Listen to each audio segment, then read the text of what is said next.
Once upon a time, a traveler set out on a journey from Jerusalem to Jericho.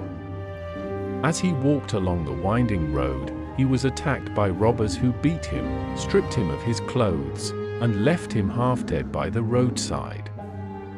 He lay there, injured and alone, as others passed by.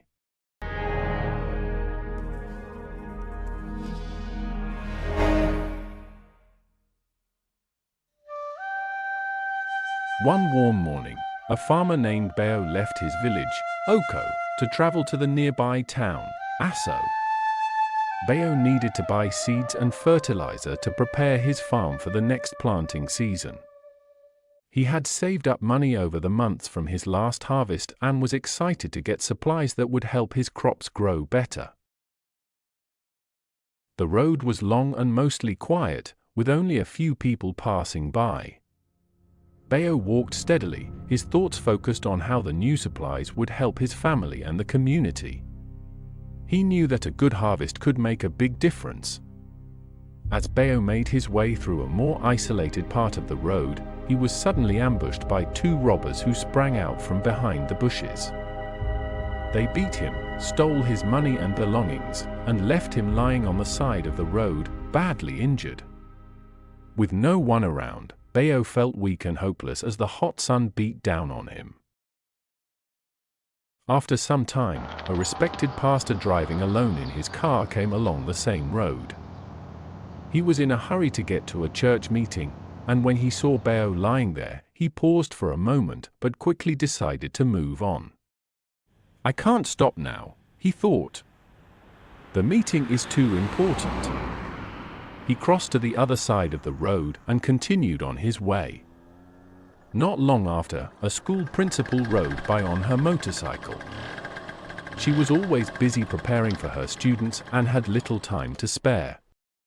She glanced at Bayo but shook her head, saying, "I'm late for a meeting," and continued on her way, leaving him behind. Then, a young man named Kalu, who belonged to a neighboring tribe, came along on his bicycle.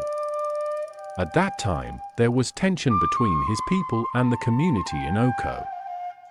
For generations, there had been misunderstandings and conflicts over land and resources, making interactions between the two communities difficult. Bayo himself had grown up hearing stories of how those from the neighboring tribe could not be trusted.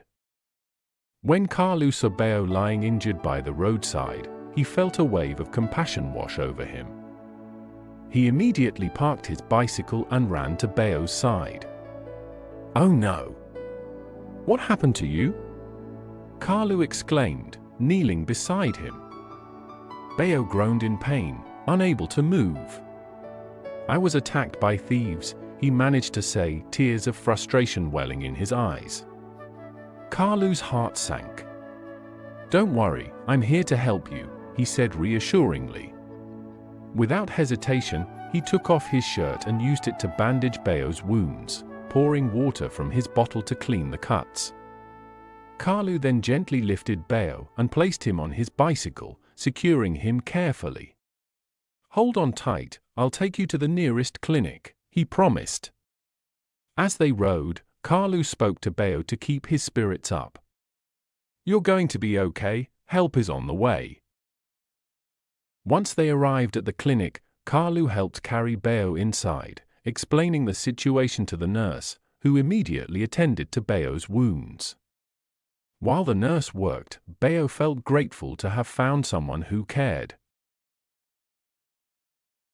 Before leaving, Kalu handed the nurse some money.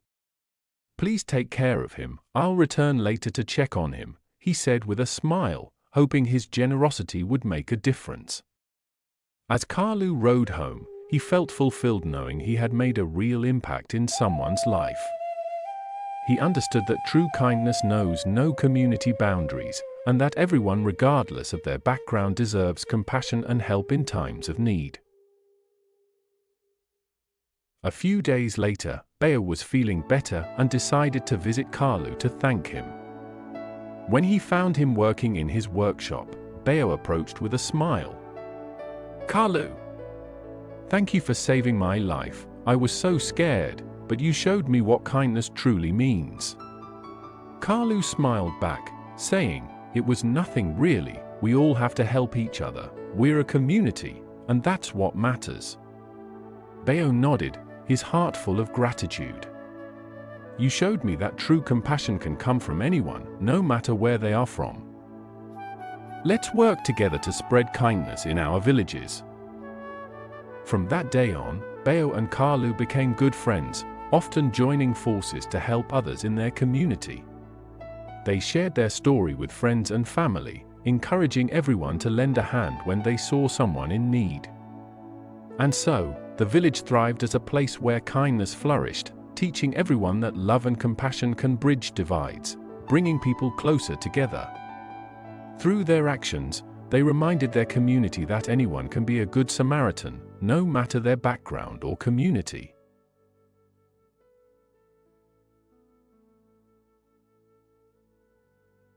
Please subscribe.